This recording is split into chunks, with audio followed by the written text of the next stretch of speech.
गैमरी cap में आज हम ग्रेव इंटेंशंस के ही एक और पार्ट की बात करेंगे जिसका नाम है मैरियन। लेकिन फिल्म की तरफ जाने से पहले एक रिमाइंडर कि लाइक, शेयर और सब्सक्राइब करना ना भूलिएगा। फिल्म की कहानी मैरियन से शुरू होती है जो कि अपनी माँ के साथ सोने से पहले बात कर रही है और उनकी बातों से अंदाजा होता है कि उनके हालात कुछ ज्यादा अच्छे नहीं हैं और मैरियन की माँ चाहती है कि वो स्कूल में दिल लगाकर पढ़े और इस बुरी जिंदगी से छुटकारा हासिल कर ले। लेकिन मैरियन अपनी माँ को कहती है कि वो कभी भी उसे छोड़कर मत जाए, जिस पर उसकी माँ उसे वादा करती है कि वो कभी भी उसे छोड़कर नहीं जाएगी। इसके बाद घर को बाहर से दिखाया जाता है और घर एक ओल्ड स्टाइल विक्टोरियन हाउस है जिसकी हालत काफी खराब है। और फिर सुबह का वक्त हो जाता है और मैरियन को जगाने के लिए बेसमेंट से आवाजें आती हैं और पता चलता है कि मैरियन अगर जल्दी ना उठी तो वो स्कूल से लेट हो जाएगी। इस वजह से बेसमेंट से आने वाली आवाजें उसे मुसलसल जल्दी उठने का कहकर नीचे आने का कह रही थी। उसी वक्त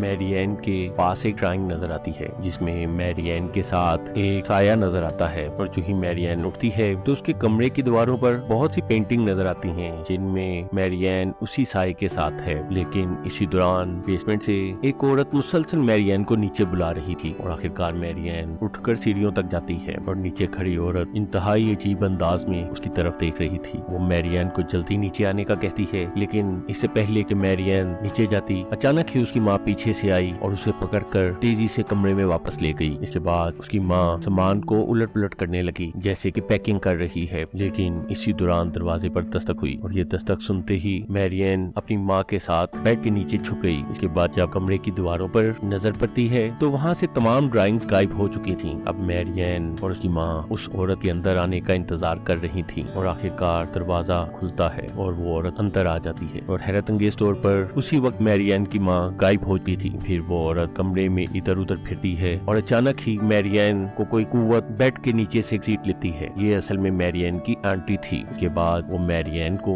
अपनी बात ना मानने और जल्दी नीचे आने के लिए बुरी तरह मारती है और उसकी बातों से पता चलता है कि मैरियन की माँ 1 साल पहले मर चुकी थी और मरते हुए वो मैरियन को अपनी बहन को दे गई थी और अब उसकी आंटी मैरियन से बहुत ज्यादा तंग थी, इसलिए वो रोजाना उस पर तशद्दुद करती और आखिरकार मारते हुए जब मैरियन के मुंह से मामा निकला तो उसकी आंटी का दिल नरम पड़ गया और वो उससे नीचे आने का कहकर खुद वहाँ से चली गई। उसके जाने के बाद मैरियन के बेड के नीचे से एक भूत निकलता है जो कि असल में उसकी माँ का था। फिर वो मैरियन से आकर हाथ मिलाता है। अगले सीन में मैरियन की आंटी ड्रग्स लेकर नीचे सोफे पर बेहोश पड़ी थी। उसी वक्त वो भूत इंतहाई अजीब अंदाज में नीचे आता है और मैरियन की आंटी पर हमला कर देता है और वो उसे इतना मारता है कि आखिरकार आंटी मर जाती है। लेकिन जो ही आंटी मरती है तो पता चलता है कि ये कोई भूत नहीं बल्कि मैरियन खुद थी जिसने अपनी आंटी को मार डाला। इसके बाद मैरियन अपनी फैमिली फोटो में से अपनी आंटी की तस्वीर फाड़ देती है और खुद दरवाजा खोलकर बाहर चली जाती है ताकि अपनी माँ के साथ एक नई जिंदगी शुरू कर दे और उसके पीछे ही उसकी माँ का भूत भी उस घर से चला जाता है।